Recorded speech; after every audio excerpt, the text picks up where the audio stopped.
성경의 울타리를 자의로 넘어선 기독교 이상주의를 경계해야 합니다. 특히나 오늘날 우리 시대에 지배하는 문화와 생각들이 사랑과 관용이라는 이름으로 공의를 거부하고 인권과 자유를 구실로 삼아 일탈과 방종을 정당화하죠. 깨어있지 않으면 교묘한 꿰매 현혹당하기 쉽습니다. 지금 동성애라든지 어떤 이런 것들이 다 그런 흐름이죠. 사단이 자신을 광명의 천사로 가장하듯이 사탄의 문화 역시도 그렇습니다. 거기에 참된 사랑과 진짜 평화가 있는 것처럼 속입니다. 마귀의 주특기가 속이는 것이라서 듣고 보면 그럴싸하죠. 성경의 반쪽만 보게 해서 균형을 무너뜨려 버리는 거죠. 그러나 보세요. 여러분, 성경 전체의 요절이라고 할 수 있는 구절이 어디죠? 네, 요한복음 3장 16절이지요. 성경 가지고 참기름 틀에 넣고 꼴끈 짜면 그 하나가 똑 떨어진다 그러지요. 근데 거기에 분명히 사랑과 심판이 함께 나옵니다. 그게 기독교입니다. 하나님이 세상을 이처럼 사랑하사 독생자를 주셨으니 이는 그를 믿는 자마다 멸망치 않고 영생을 얻게 하려 하심이라. 하나님이 그 아들을 세상에 보내신 것은 세상을 심판하려 하심이 아니요 그로 말미암아 세상이 구원을 받게 하려 하심이라. 보세요. 하나님이 아들을 보내시기까지 사랑을 베푸신 이유가 뭡니까? 멸망이라는 상태에 있기 때문에 그런 겁니다. 멸망이 있기 때문에 그러지 말라고 아들까지 보내는 사랑을 행하신 거예요. 아들을 주시는 사랑과 멸망의 경고, 심판이 있고 또 구원이 있는 겁니다. 사람들은 생각의 기본 전제가 삐뚤어져 있습니다. 그들은 자신들이 어떤 중간 상태에 있다고 생각합니다. 선도 아니고 악도 아니고 어디든지 내 스스로 선택할 수 있는 그런 상황 혹은 그런 존재로 자기가 있다고 착각하고 있지요. 그런 상태에서 복음을 가만히 들어보고 이것저것 들어보고 내가 좋은 걸 선택하면 되는 줄로 알고 있는 거예요. 아닙니다. 성경은 분명히 말합니다. 그냥 두면 멸망입니다. 아니요. 이미 죽음의 상태에 있다라고 그렇게 규정하죠. 바울이 말했듯이 허물과 죄로 죽었던 너희를 살리셨도다. 그게 복음이다 라고 그렇게 이야기를 했습니다. 여러분 보세요. 바울이 이 말을 전했던 당시의 에베소라는 도시와 그 사람들, 그 지역에서 가장 찬란한 문화와 산업, 풍요를 이루며 살고 있었습니다. 그런 인간들의 업적과 문명들, 그 속에서 육체로 고상하게 그렇게 살아간다는 것이 진짜로 살아있는 것이라 착각하고 있었단 말이죠. 지금 세상 사람들도 마찬가지예요. 하지만 바울은 냉정하게 이야기한다. 그거 죽은 거다. 요한복음 3장 16절이 말하고 있는 멸망과 심판의 상태 속에 있는 것이다. 복음은 바로 이런 자들에게 이런 상태에서 주어진단 말이죠.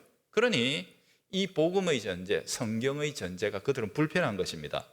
나름 도덕도 있고 윤리도 만들고 그래서 선의 모양들을 갖추어 나가고 있는데 자꾸 의미 없다 그러고 그건 죽은 것이다 그러고 하나님 앞에서 아무런 공로도 덕도 되지 못한다 그러니까 이게 싫단 말이죠. 그런데 마귀는 뭐라고 얘기하죠? 정반대로 얘기합니다.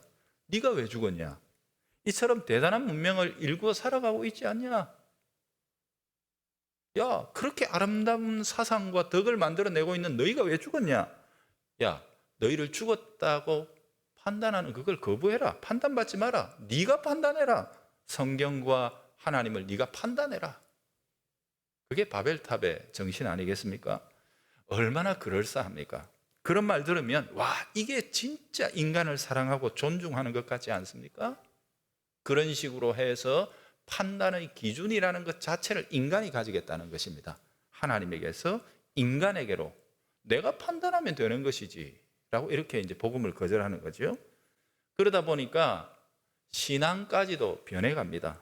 교회는 서비스 산업이 돼가지고 예배라는 본질적인 것보다 건물이 어떻냐, 주차장이 어떻냐, 그 교회 시설이 어떻고 무슨 문화 시스템이 어떻고 막 이런 것 가지고 승부를 하려고 그러죠. 천만에요. 교회는 복음이 살아있어야 돼요. 설교는 립 서비스가 돼가지고 여기 앉아있는 고객들이 좋아하는 이야기를 해달라라는 것입니다.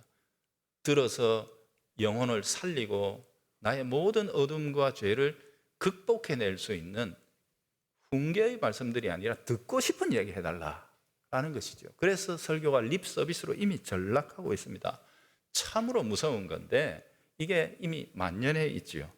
여러분 보세요. 우리가 용서의 이야기를 나누었지만 기독교의 용서는 조건적입니다. 아주 딱 거부감이 들지 않아요? 왜? 사랑을 이야기하는 신앙이 왜 조건적이야? 무조건적이어야지. 무조건적으로 용서해줘야지. 그런데 보세요. 무조건적일 것 같으면 인격적인 회개가 필요 없습니다. 예수 믿을 이유가 없는 거예요. 무조건 용서해 주는데 뭐. 그렇지 않아요? 무조건적이면 한 사람도 지옥 가면 안 됩니다. 그게 무조건입니다. 하지만 성경은 분명히 이야기하고 있습니다. 지옥을 경고합니다. 그래서 회개하라고 그렇게 우리를 요구하고 있지요. 여러분 보세요. 기독교의 용서는 그 범위와 대상에 있어서 무조건적입니다. 어떤 인종이라고 차별하지 않습니다. 어떤 성별도 차별하지 않습니다. 나이도 국적도 신분도 피부색도 그 어떤 것도 차별하지 않는다는 차원에서 무조건적입니다. 그러나 반드시 인격적인 회개를 조건으로 요구하고 있습니다. 이걸 기억해야 합니다. 하나님은 우리의 연약함을 탓하지는 않으십니다. 그러나 복음을 줘도 거절하는 완악함에 대해서는 하나님은 분명하게 짚고 심판하신다는 사실을 기억해야 합니다. 연약함과 완악함은 다른 것입니다.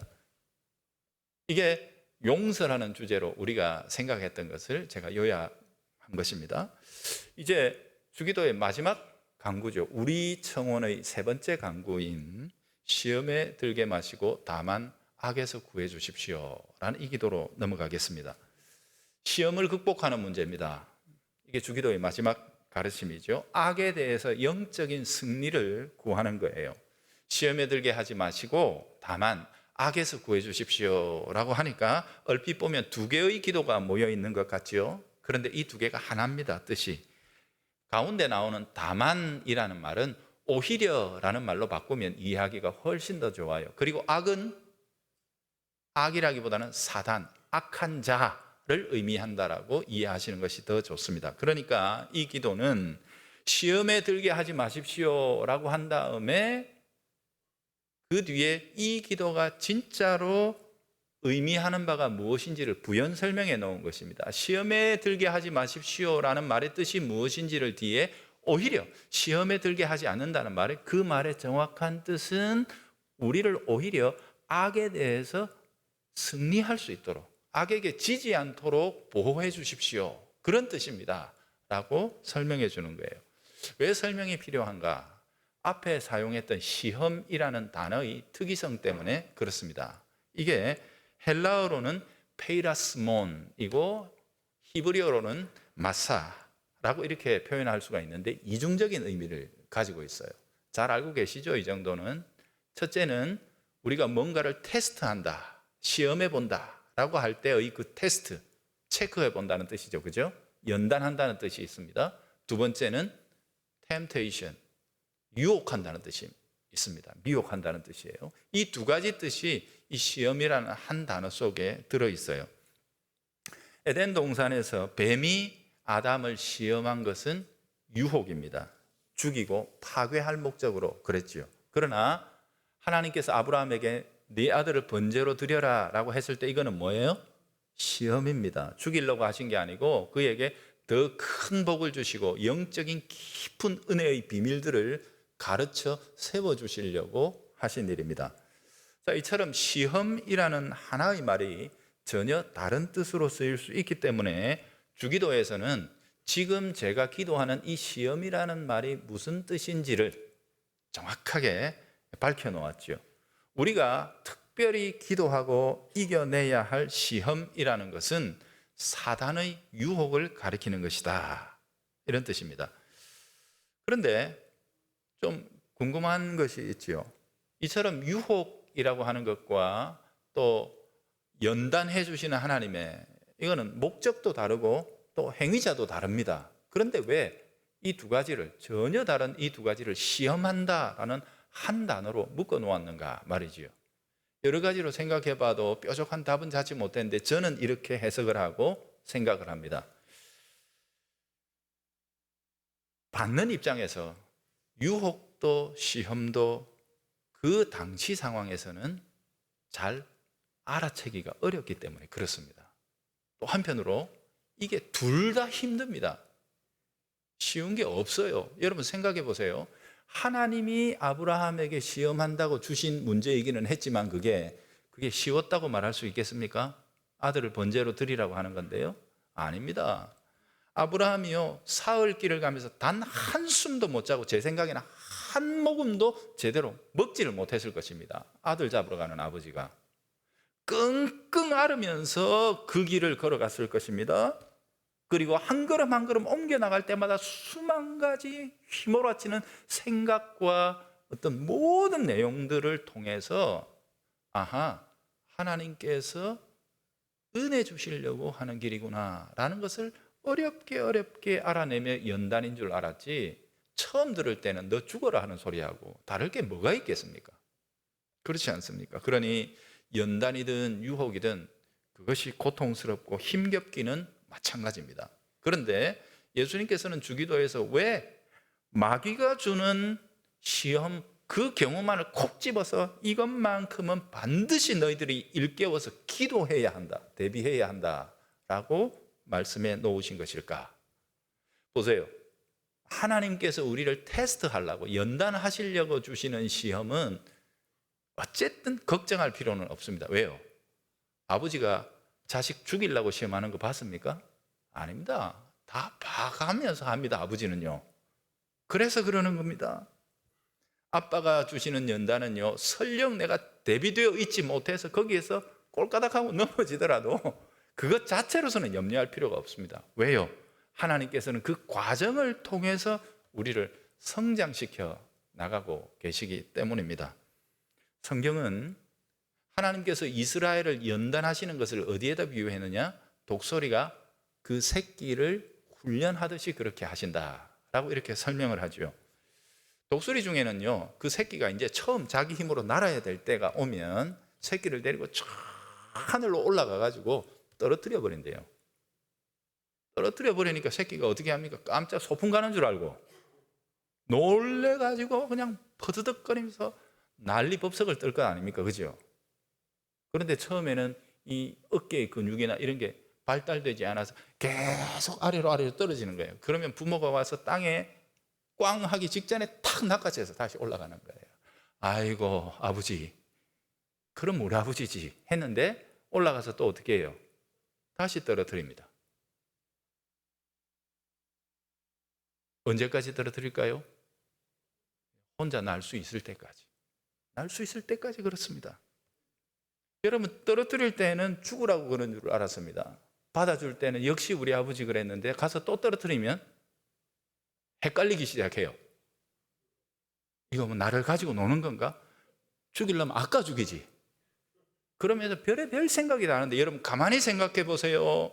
우리가 하나님께서 우리를 연단하실 때 이런 생각 안 해봤습니까? 지나놓고 보니까 하나님이 그때 나를 연단하신 건데 그 당시에서는 온갖 가지 원망과 불평을 하면서 하나님을 이해하지 못하고 지나온 적들이 얼마나 많이 있습니다. 그랬던 적들이 있죠. 그런데 언제 이해하게 됩니까? 날게 되면 이해합니다. 아, 그래서 그랬구나. 그게 그렇게 되는 게구나. 일단 자기 힘으로 날게 되면 그 과정을 이해하게 됩니다. 아버지가 왜 그랬는지를 이해하게 되는 거죠. 그게 성장인 것입니다. 하나님도 우리를 이렇게 연단하신다는 것입니다. 그러니 일단 하나님께서 우리를 붙들고 연단하시는 것이라면, 그래서 발생한 고난이며 고통이라면 문제될 것은 없습니다. 설령 이번에는 내가 제대로 준비하지 못해서 통과 못해도 괜찮습니다. 왜요? 그 막 발버둥 치는 동안에 일단 영적 근육이 생기기 시작하는 거예요. 그죠? 그리고 하나님께서 어떻게 해요? 다 알아서 조절해서 또 데려가서 또 하십니다. 마침내 그것을 이겨내는 자가 될 때까지 하나님은 신실하게 우리를 연단하시고 세워놓고야 마시는 것입니다. 성경은 이렇게 얘기하죠. 사람이 감당할 시험 밖에는 너희가 당한 것이 없나니 오직 하나님은 미쁘사 너희가 감당하지 못할 시험 당함을 허락하지 아니하시고 시험 당할 즈음에 또한 피할 길을 내사 너희로 능히 감당하게 하시느니라. 아버지가 몰라서 그런 게 아니라는 거죠. 물론 이거는요, 마귀가 주는 시험에 대해서도 하나님은 이 구절을 통해서 우리가 적용해 볼 것들이 있어요. 자, 그런데 경각심을 가지고 우리가 절대로 놓치지 말고 대해야 할 것이 있습니다. 그게 뭐예요? 사탄의 유혹입니다. 사탄은요, 목적 자체가 우리를 아예 죽이고 파괴하고 무너뜨리려고 시험을 가지고 옵니다. 아담이 그 유혹에 넘어져 죽음이라는 숙명을 받아서 우리들에게 유산으로 물려주고 말았잖아요. 보세요, 사단은 욥의 성장을 위해 시험했습니까? 아니요, 욥을 죽이려고 그랬습니다. 파괴하고 완전히 무너뜨려 버리려고 사단은 욥을 시험했습니다. 누가복음 22장 31절에 보면 예수님께서 베드로에게 경고해 주십니다. 시몬아, 시몬아, 보라, 사단이 밀가부르듯 하려고 너희를 청구했단다. 밀가부르듯 하려고. 그러나 내가 너의 믿음이 떨어지지 않기를 위해 기도했다. 그렇게 말씀하시죠. 보세요, 사단은 뭐 하려고? 아예 죽여버리려고, 밀가부르듯 완전히 타작해버리려고 그렇게 제자들을 시험했다는 것입니다. 그러니 이 문제는 어영부영 넘어갈 수 있는 문제가 아닙니다. 작정을 하고 우리가 반드시 대비하고 이겨야만 하는 문제죠. 그런데 딜레마가 뭡니까? 우리의 딜레마는 뭐예요? 시험하는 마귀가 우리보다 훨씬 더 지혜롭고 강하다는 데 있습니다. 절대로 우리의 힘으로는 그를 대적하지도 못하고 이기지도 못한다는 겁니다. 얼마나 교묘하고 지혜롭게 우리를 시험하는지 우리는 대응할 수가 없습니다. 여러분, 그 말씀을 들었던 베드로의 경우를 한번 생각해 보세요. 언제 한번 말씀드렸는데 마태복음 16장에 주님께서 제자들을요, 그 시기에 아주 은밀한 곳으로 데려가십니다. 사람들에게 방해 안 받으려고 사도들만 데리고 아주 외딴 곳으로 가서 무언가를 물어보십니다. 그만큼 중요했던 문제죠. 내용은, 야, 내가 누구냐? 너희들은 나와 이렇게 오래 함께 다녔는데 내가 누구라고 파악했느냐? 이게 굉장히 중요한 문제였죠. 예수님께서는 이제 곧 십자가를 지셔야만 합니다. 그렇다면 그 십자가 위에 달리는 그가 누구인가? 이걸 사도들은 반드시 알아야 됐거든요. 왜요? 사람들은 몰라도 사도들은 알아야 했습니다. 왜? 그 사실을 전하려고 뽑은 자들이기 때문에. 하나님의 아들이 우리 죄를 위해, 우리 죄를 대속하기 위해 십자가에 달려 죽으셨다는 사실을 사람들은 몰라도 사도들은 반드시 알아야 했습니다. 왜? 그걸 전해야 하니까. 그래서 주님께서는 얘들이 나를 아나 모르나 하고 아주 은밀한 곳에 데려가서 물으신 것입니다. 그런데 그때 베드로가 정답을 이야기하죠. 주님은 그리스도시요 살아계신 하나님의 아들이십니다. 거기에 보면 예수님께서 정말로 기뻐하셨다. 진짜로 기뻐하셨다는 말이 나옵니다. 이는 어떻게 강조할 수 없을 만큼 주님이 기뻐서 어쩔 줄 모르셨다라는 그런 강렬한 표현입니다. 이 사실을 알고 있다는 것은 너무도 중요했죠. 그리고 이어서 주님은 바로 그가 하나님의 아들이요 너희들의 주님이 십자가에 달릴 것이며 부활할 것이라는 사실을 가르쳤죠. 그런데 가만히 있으면 될 낀데 이때 베드로가 또 톡 튀어나옵니다. 그죠? 뭐라고 얘기합니까? 주님 왜 이러십니까? 주님이 왜 죽으십니까? 그 존귀하신 분이 왜 죽으십니까? 올라갈 일만 남았는데요. 우리가 그걸 허용하지 않겠습니다. 목숨 걸고 주님 지키겠습니다. 그랬더니 그 말로 보면 얼마나 가상합니까? 우리는 사실 후배들한테, 제자들한테 그 말 듣고 싶어하는 사람들 아닙니까? 그렇지 않습니까? 그래 해야 속으로 은근히 기뻐할 텐데 예수님은 그 순간 뭐라 그러셨죠? 사탄아, 사탄아 물러가라. 너는 나를 넘어지게 하는 자로다. 보세요. 바로 그 순간, 그 은혜로운 순간에 어쩌면 성경 전체에서 가장 핵심되는 진리가 밝혀지는 그 순간에 예수가 하나님의 그리스도요 주님이라는 사실을 1번 정답을 멋들어지게 했던 바로 그 사람을 통해서 그 사람의 입으로 하나님의 가장 위대한 뜻인 십자가를 가로막게 만듭니다. 십자가를 대적하게 만드는 겁니다. 너무도 무서운 겁니다. 마귀가 이처럼 지혜롭습니다. 방금 주님의 칭찬을 들었던 베드로를 순식간에 무너뜨려 십자가를 막아서게 하는 거죠. 그의 약점을 붙든 겁니다. 뭐예요? 우쭐대는 기질. 바로 그것을 교묘하게 이용해서 1번 정답을 맞춘 내가 이런 때 한마디 해야지. 그죠? 그래서 예수님께 제가 허용하지 않겠습니다. 그럼 주님은 더 기뻐하실 것이라고 착각하는 거죠. 베드로뿐만이 아니라 예수님까지도 넘어뜨리려고 했다는 것을 주께서는 드러내십니다.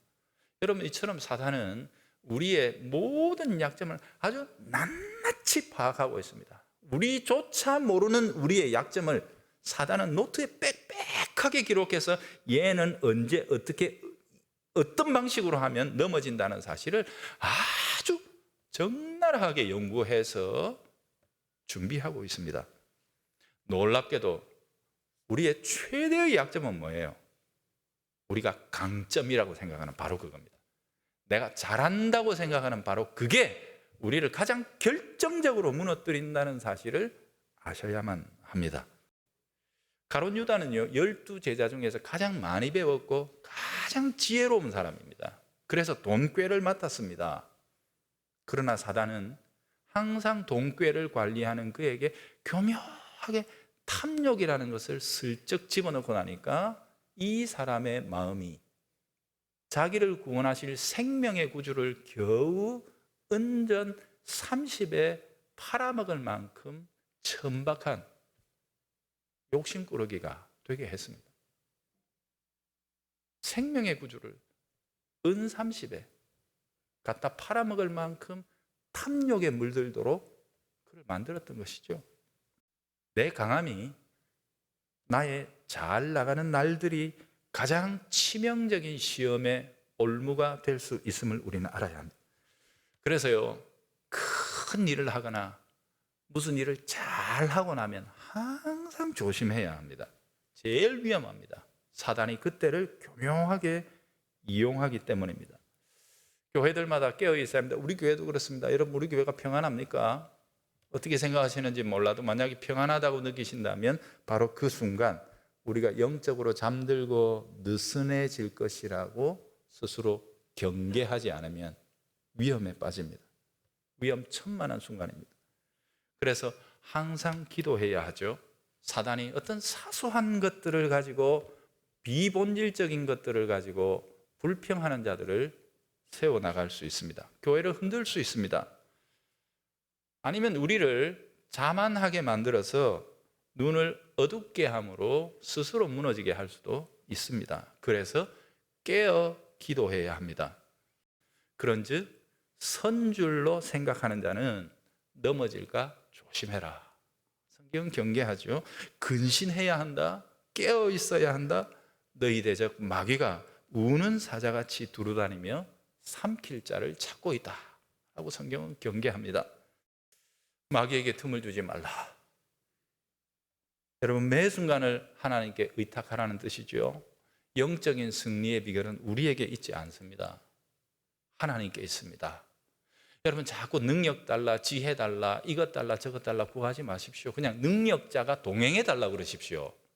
지혜로우신 분이 이끌어 달라고 그러십시오. 뭘 우리가 지혜를 달라, 능력 주시면 내 할 수 있습니다. 하나님, 그래 한번 줘볼게. 그러면 사단이 더 능력이 있는데요, 더 지혜 있는데요. 우리가 사단을 이길 수 있는 것은 내가 능력을 받아서 이기는 게 아니고 능력자가 함께 하셔야 이기는 겁니다. 사단보다 더 강하시고 지혜롭고 탁월하신 우리의 주님, 우리 아빠께서 우리와 함께 하실 때 이기는 것이지 뭘 받아서 우리가 이긴다고요? 천만에요. 사단은 우리가 받은 그거 가지고 이용하는데, 삼손의 힘이 어디 지가 훈련해서 가져서 하나님 주신 거란 말이에요. 다윗의 나라도 마찬가지입니다. 욥의 복도 마찬가지입니다. 마귀는 그것 가지고 뒤집기 해서 사람을 무너뜨린단 말이거든요. 그러니 우리에게 그것 주신다고 되는 게 아니고 주님 주십시오. 주님 오십시오. 저랑 동행해 주십시오. 이끌어 주십시오. 이게 이기는 유일한 비결이라는 사실을 여러분 절대로 잊지 마십시오. 능력 있고 힘센 자가 이기는 것이 아니라 항상 하나님을 간구하는 가난한 심령의 사람, 겸손한 자가 이기는 법입니다. 하나님이 그를 이기게 하십니다.